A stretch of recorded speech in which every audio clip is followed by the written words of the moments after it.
নমস্কার বন্ধুরা, ঈশ্বরতত্ত্ব ইউটিউব চ্যানেলে আপনাদের সকলকে স্বাগত।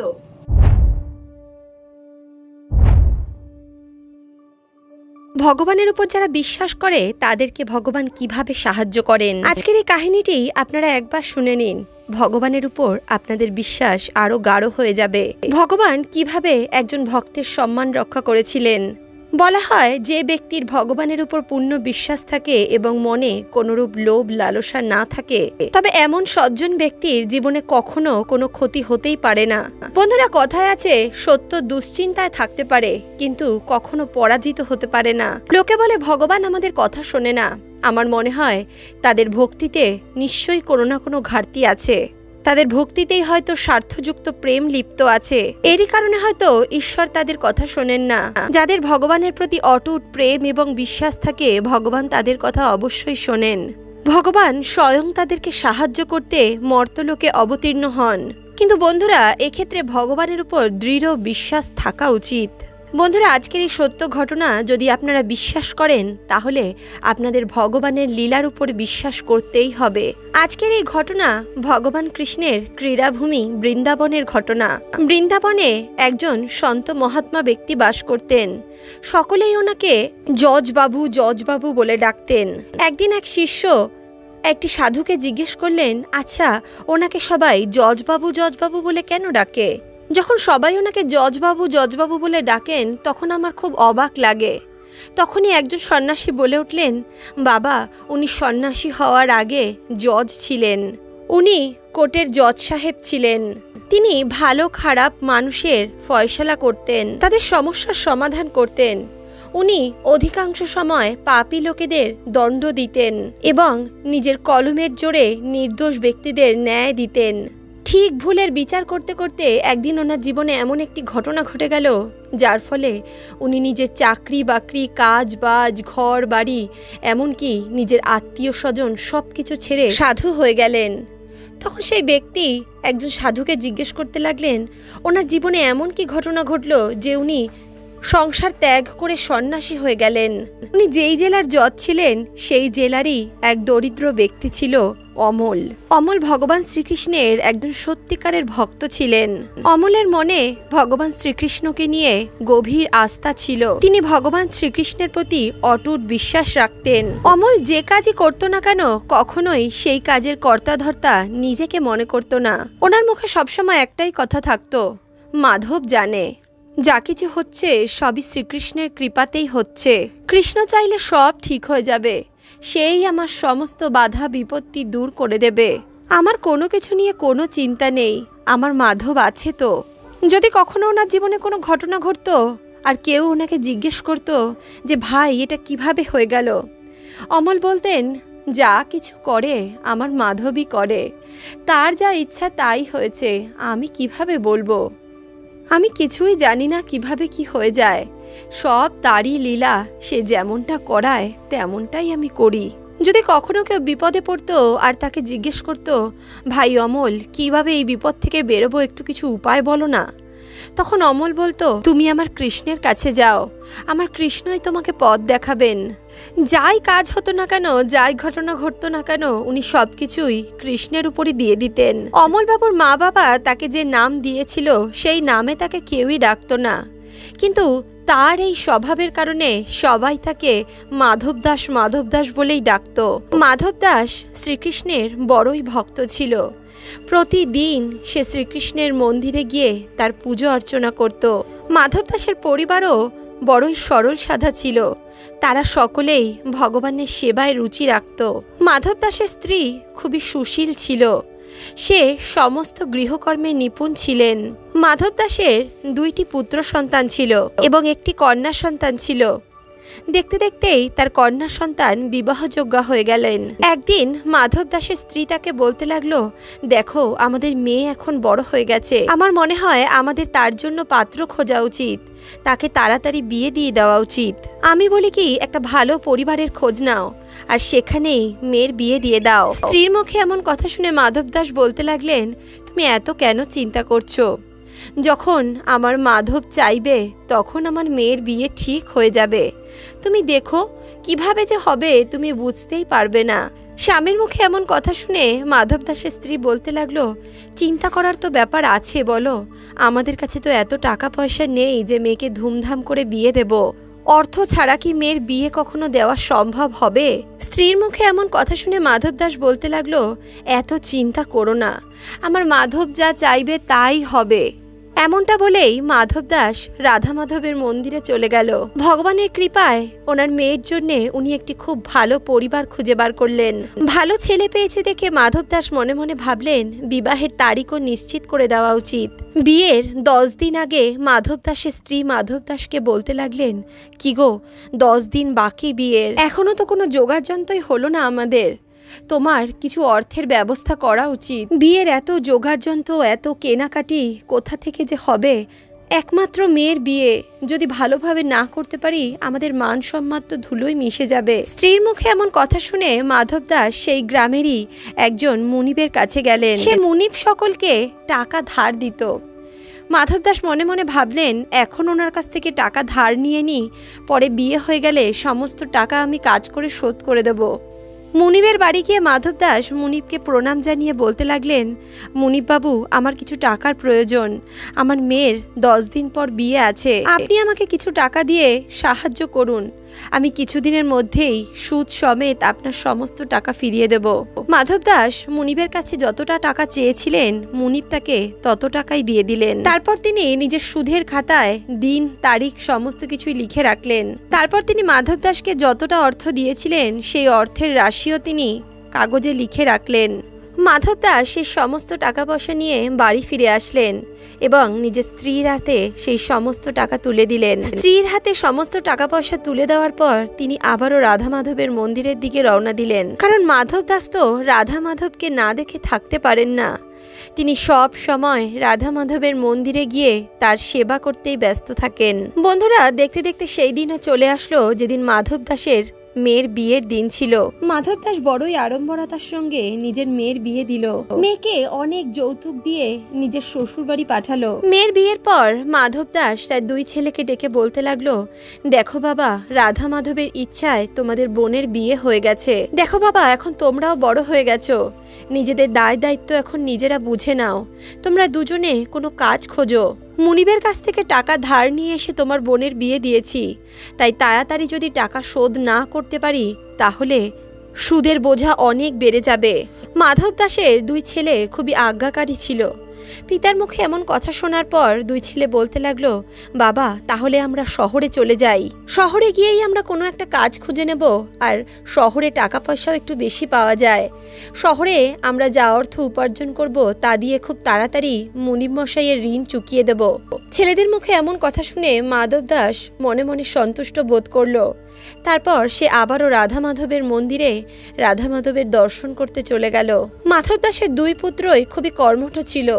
তারা দুজনে শহরে গিয়ে অনেক খাটাখাটনি করলো। 1 বছর পর্যন্ত তারা অনেক খাটনি করলো এবং যার ফলে তারা অনেক ধন সম্পত্তি উপার্জন করলো। 1 বছর পর ওনার 2 ছেলে বাড়ি ফিরল এবং বাড়ি ফেরার সঙ্গে সঙ্গেই তারা মাধব দাসকে বাড়িতে ডাকলো।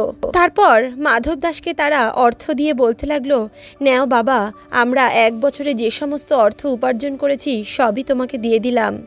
এই নিয়ে তুমি মুনিব মশাইয়ের কাছে যাও এবং আমাদের ঋণ চুকিয়ে আসো। ছেলেদের মুখে এমন কথা শুনে মাধব দাস খুবই প্রসন্ন হয়ে গেল এবং ছেলেদের হাত থেকে টাকা পয়সাগুলো নিয়ে মুনিব মশাইয়ের বাড়ির দিকে রওনা দিল। তিনি যখন মুনিব বাবুর বাড়ির দিকে যাচ্ছিলেন, রাস্তায় একটি রাধা মাধবের মন্দির পড়ল। মাধব দাস মন্দিরে গেলেন এবং রাধা মাধবকে প্রণাম করলেন। রাধা মাধবকে প্রণাম করার পর তিনি আবারও মুনিব মশাইয়ের বাড়ির দিকে রওনা দিলেন। কিছুক্ষণের মধ্যেই তিনি মুনিব মশাইয়ের বাড়িতে পৌঁছে গেলেন। মুনিব যখন মাধব দাসকে দেখলো, সে বলতে লাগলো, আসো মাধব দাস, আজকে কোন কারণে এখানে উপস্থিত হলে? তোমার কি আরো কিছু টাকা পয়সার প্রয়োজন আছে নাকি? তখনই মাধব দাস বললেন, না না, আমার টাকা পয়সার প্রয়োজন নেই, বরঞ্চ আমি তো আপনার আগের টাকা শোধ করতে এসেছি। মাধব দাসের মুখে এই কথা শুনে মুনিব মশাই নিজের খাতা খুলে দেখলেন যে এতদিনে ওনার কত সুদ আর আসল হয়েছে। তারপরে তিনি মাধব দাসকে সেই সমস্ত কিছু দেখিয়ে দিলেন। মাধব দাসও তার পকেট থেকে টাকা বার করে মুনিবের ঋণ সুদ সমেত চুকিয়ে দিলেন। মুনিব তখন খাতায় লেখা সমস্ত হিসাব কেটে দিলেন এবং একটি কাগজে সেদিনের দিন তারিখ দিয়ে লিখলেন, মাধব দাস আজকে আমার সমস্ত টাকা পয়সা সুদ সমেত ফিরিয়ে দিল।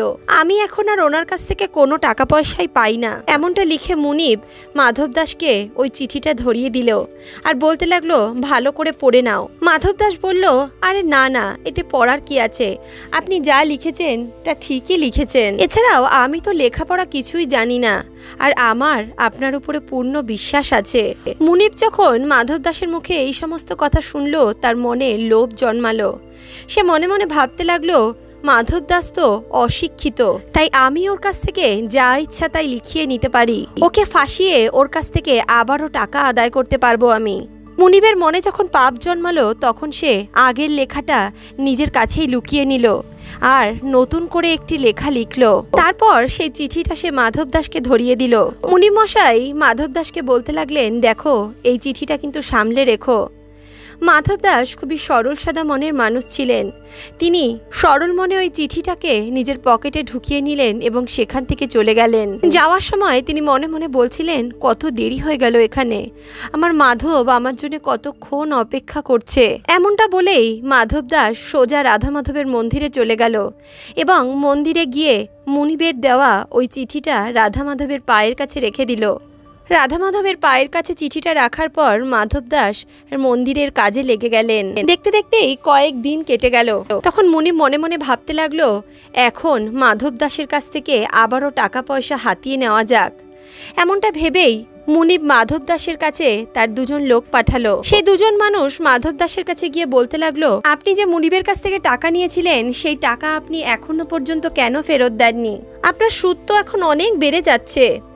যখন মাধব দাসের পরিবারের লোক এই সমস্ত কিছু জানতে পারলো, তখন তারা সকলেই মাধব দাসকে ডেকে পাঠালো। মাধব দাসের ছেলেরা তার বাবাকে জিজ্ঞেস করতে লাগলো, আচ্ছা বাবা, আমরা যে টাকা পয়সা তোমাকে দিয়েছিলাম সেই টাকা কি তুমি মুনিব মশাইকে ফেরত দিয়ে আসোনি? ছেলেদের মুখে এমন কথা শুনে মাধব দাস বলতে লাগলো, আরে না না বাবা, তোরা যেদিন টাকা দিয়েছিলি সেদিনই আমি ওনার সমস্ত হিসাব নিকেশ চুকিয়ে দিয়ে এসেছি। হিসাব করার পর উনি আমাকে একটি চিঠিও দিয়েছিলেন। মাধব দাসের ছেলেরা ভাবলো, হতে পারে মুনিব কোনো ভুল করছে। তখন মাধব দাসের দুই ছেলে বলতে লাগলো, বাবা এক কাজ করো, তুমি মুনিবের বাড়িতে যাও আর ওনাকে জিজ্ঞেস করো, আমি তো তোমার সমস্ত হিসেব নিকেশ চুকিয়ে দিয়ে গেছিলাম, তাহলে তুমি আমার বাড়িতে লোক কেন পাঠালে? ছেলেদের এমন কথা শুনে মাধব দাস আবারও মুনিবের বাড়িতে গিয়ে বলতে লাগলেন, আচ্ছা মুনিব বাবু, আপনাকে তো আমি কিছুদিন আগে সমস্ত টাকা পয়সা সুদ সমেত চুকিয়ে দিয়ে এসেছি, তাহলে আপনি আবার আমার বাড়িতে আপনার লোক কেন পাঠিয়েছেন? মুনিবের মনে তো আগের থেকে লোভ জন্মে গেছিল। সে তো মাধব দাসের কাছ থেকে আবারও টাকা পয়সা নিতে চাইছিল। সেই লোভের বশবর্তী হয়ে মুনিব মাধব দাসকে বলতে লাগলো, আরে না না ভাই, তুমি আমাকে কোথায় টাকা পয়সা দিয়েছো? তখনই মাধব দাস বলতে লাগলো, আরে ভাই, তুমি ভালো করে মনে করো, আমি তোমাকে কিছুদিন আগেই সমস্ত টাকা পয়সা শোধ করে দিয়ে গেছি, তার বদলে তুমি আমাকে একটি চিঠিও দিয়েছিলে। তখনই মুনিববাবু বললেন, আরে মাধব, তুমি এগুলো কি বলছো? তোমার একটু বয়স হয়ে গেছে তো, তাই তুমি ভুলে গেছো। হয়তো তুমি অন্য কাউকে টাকা পয়সা দিয়েছো আর ভাবছো তুমি আমাকে দিয়েছো। তুমি যে আমার কাছ থেকে টাকা নিয়ে গেছিলে, তারপরে তুমি এই আমার কাছে আসলে, এর মাঝখানে তুমি আমার কাছে আসোনি। নিজের মাথায় একটু জোর দাও, দেখবে তোমার সব কিছু মনে পড়ে যাবে।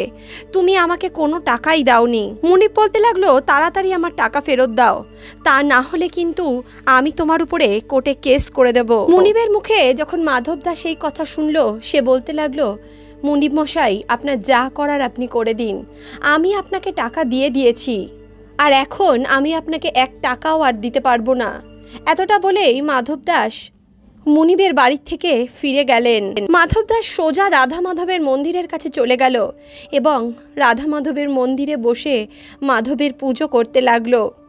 পরদিন সকালে মুনিব কোর্টে চলে গেল এবং মাধব দাস সম্বন্ধে কেস করলো। যখন মুনিব মাধব দাসের বিরুদ্ধে কোর্টে কেস ফাইল করলো, তখন কোর্টের থেকে একটি সমন আসলো। সেখানে লেখা ছিল, অমুক তারিখে অমুক দিনে কোর্টে হাজিরা দিতে হবে। সেখানে গিয়ে ওনাকে বলতে হতো উনি কেন মুনিবের টাকা ফেরত দিচ্ছেন না। নির্দিষ্ট দিনে মাধব দাস সেখানে উপস্থিত হলো। কোর্টে যখন মাধব দাসকে ডাকা হলো তখন মাধব দাস কাঠগড়ায় গিয়ে দাঁড়িয়ে পড়ল। জজ সাহেব যখন মাধব দাসকে বলতে লাগলো, মাধব দাস তুমি কেন ওনার টাকা ফেরত দিচ্ছ না? তখন মাধব দাস উত্তরে বলল, জজ সাহেব আমি ওর সমস্ত টাকা পয়সা ফিরিয়ে দিয়েছি, কিন্তু আমি জানি না কেন ও আমার উপরে এই দোষ চাপাচ্ছে। জজ বলতে লাগলো, মাধব দাস তুমি তাকে যখন টাকা ফেরত দিয়েছিলে তখন কি তুমি তার কাছ থেকে কোনো রসিদ নিয়েছিলে? তখন মাধব দাস বলল, হ্যাঁ জজ সাহেব, সেদিন তিনি আমাকে একটি কাগজ দিয়েছিলেন। জজ সাহেব তখন মাধব দাসকে বলতে লাগলেন, ওই চিঠি কোথায় আছে আমাকে দেখাও। জজ সাহেবের কথা মতো মাধব দাস ওই চিঠিটি জজ সাহেবকে ধরিয়ে দিলেন। জজ সাহেব যখন ওই রসিদটি দেখলেন তিনি দেখে বললেন, ভাই এতে তো এমন কিছুই লেখা নেই, এই পরিচিত তো কিছুই লেখা নেই যার দ্বারা এটা প্রমাণিত হয় যে তুমি মুনিব মশাইয়ের সমস্ত ঋণ চুকিয়ে দিয়েছো। জজ সাহেবের এই কথা শুনে মাধব দাস কাঁদতে লাগলো। সে বলল, জজ সাহেব আমাকে সে যা দিয়েছিল আমি আপনাকে সেই চিঠিটাই দেখিয়ে দিলাম।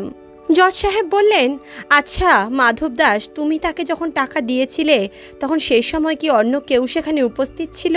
মাধব দাস বললেন, সেখানে আমাদের দুজন ছাড়া আরও একজন উপস্থিত ছিলেন, তিনি হলেন আমার মাধব। আমি যখন মুনিবকে টাকা দিচ্ছিলাম তখন আমার মাধব সমস্ত কিছু দেখেছে। মাধব দাসের এই কথা শুনে জজ সাহেব ভাবতে লাগলেন, যখন মাধব দাস মুনিবকে টাকা দিয়েছিল তখন হয়তো মাধব বলে কেউ সেখানে উপস্থিত ছিল। জজ সাহেব তো এটা জানতেন না যে মাধব দাস স্বয়ং শ্রীকৃষ্ণের কথা বলছে। তখন জজ সাহেব সেই মাধবকে ডাকার জন্য কোর্টের থেকে একটি সমন তৈরি করলেন এবং সেখানে থাকা একটি কর্মচারীকে বললেন, এই সমন নিয়ে তুমি মাধব দাসের গ্রামে চলে যাও আর সেই মাধব নামক ব্যক্তিকে এই সমনটি দিয়ে আসো আর তাকে বলে আসো সত্তর সে যেন কোর্টে উপস্থিত হয়। এমনটা বলে জজ সাহেব মাধব দাস আর মুনিবকে নিজের বাড়ি পাঠিয়ে দিল। 3 দিন পর তাদের আবারও কোর্টে উপস্থিত হওয়ার ডেট ছিল।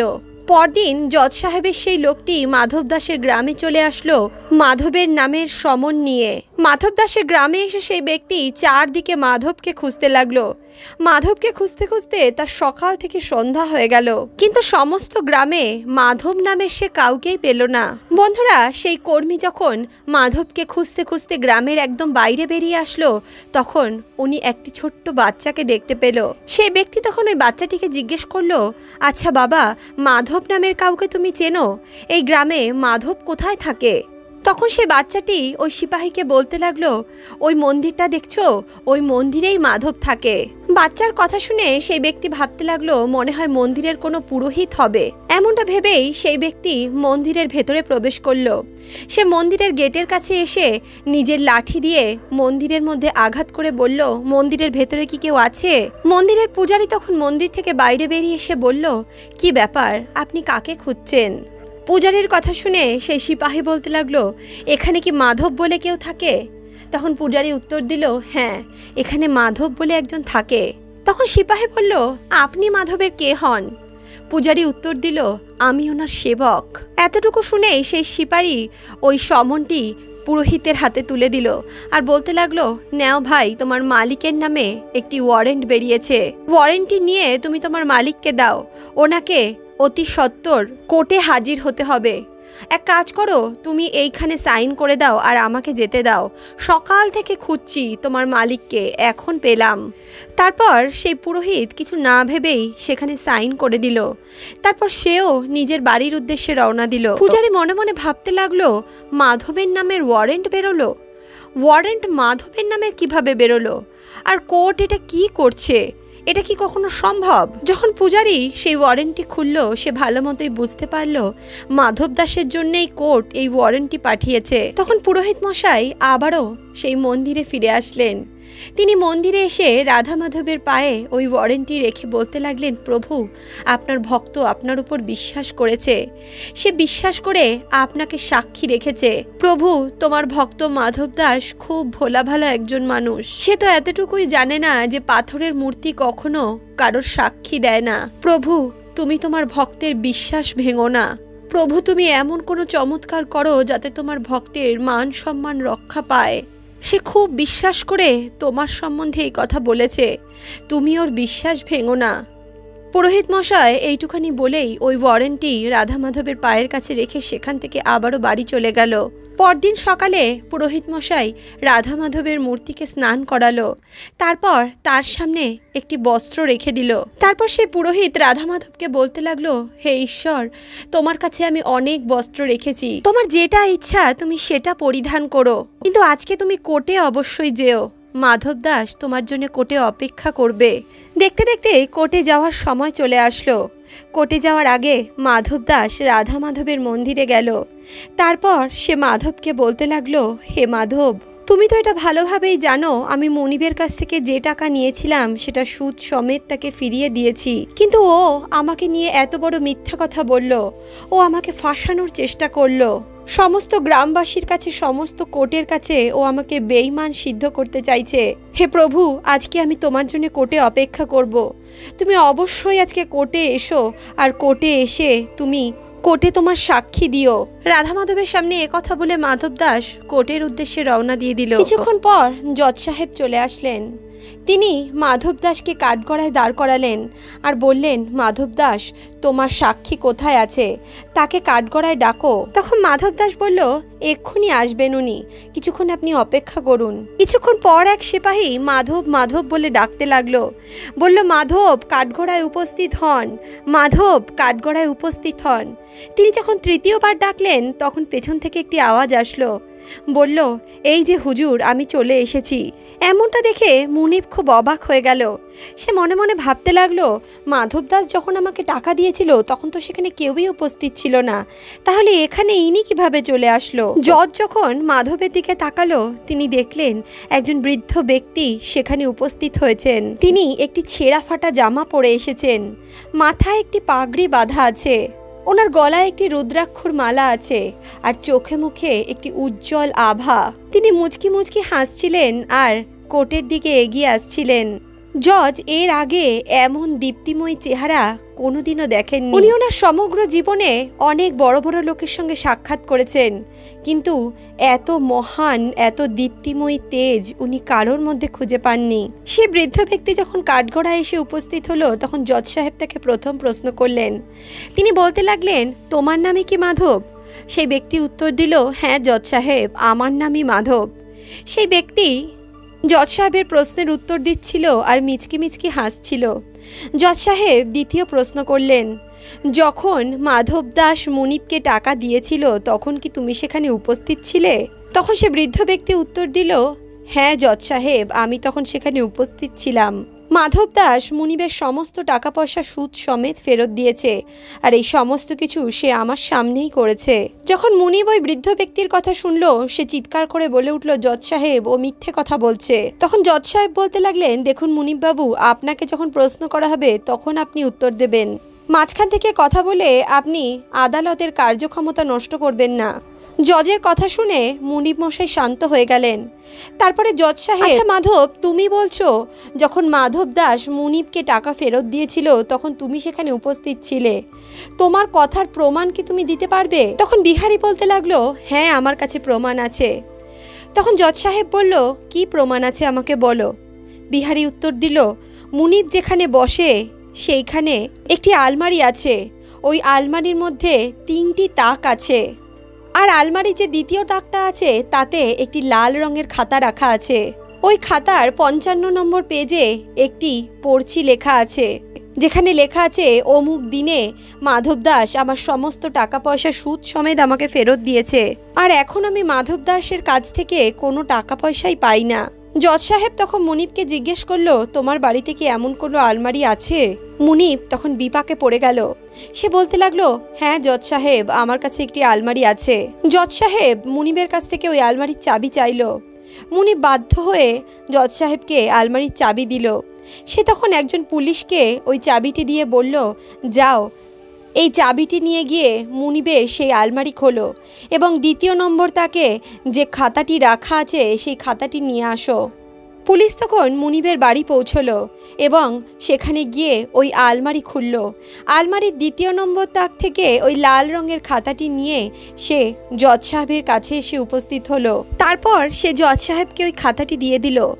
জজ সাহেব যখন খাতাটি খুলল আর খাতার 55 নম্বর পেজ দেখল, তখন তাতে একটি পর্চি পেল। সেখানে একটি রসিদ রাখা ছিল। ওই রসিদে এই সমস্ত ঘটনাই লেখা ছিল। সেখানে লেখা ছিল, আজকে অমুক দিনে অমুক তারিখে মাধব দাস আমার সমস্ত বকেয়া টাকা ফেরত দিল। সে আমার সমস্ত সুদও ফেরত দিয়েছে। এখন আমি আর মাধব দাসের কাছ থেকে কোনো টাকা পয়সাই পাই না। চিঠিটি পড়ে জজ সাহেব সমস্ত কিছুই বুঝতে পেরে গেল। সে তখন মুনিবকে জিজ্ঞেস করলো, মুনিব, কেন তুমি মাধব দাসের সম্বন্ধে মিথ্যে কথা বলেছ? তখন মুনিব অত্যন্ত ভয় পেয়ে গেল। সে হাত জোর করে জজ সাহেবের কাছে ক্ষমা চাইতে লাগলো এবং সমস্ত কথা জজ সাহেবকে বিস্তারিত জানিয়ে দিল। জজ সাহেব তখন 5 বছরের জন্য মুনিব মশাইকে সশ্রম কারাদণ্ডে দণ্ডিত করল আর মাধব দাসকে সম্মানের সহিত মুক্তি দিল। জজ সাহেব যখন মাধবকে ধন্যবাদ দেওয়ার জন্য কাঠগড়ার দিকে তাকালো, সেখান থেকে মাধব গায়েব হয়ে গেছিল। জজ সাহেব যখন মাধব দাসকে জিজ্ঞেস করলো, মাধব দাস, এখানে যে মাধব নামের বৃদ্ধ ব্যক্তি দাঁড়িয়েছিল সে কোথায় গেল? মাধব দাস উত্তর দিল, জজ সাহেব, ওনার অনেক কাজ, ওনার কি একটা কাজ করলে হয়? এই পৃথিবীর সমস্ত কাজের দায়িত্ব তো ওনার ঘাড়েই রয়েছে। ওনার অনেক মন্দির আছে, অনেক সেবক আছে, ওনার তো সবাইকেই দেখতে হয়, ওনার তো শুধু আমাকে দেখলেই হবে না। তখন জজ সাহেব বলল, আচ্ছা ঠিক আছে মাধব দাস, তোমাকে আমি সম্মানের সহিত মুক্তি দিলাম, তুমি এখন নিজের বাড়ি যেতে পারো।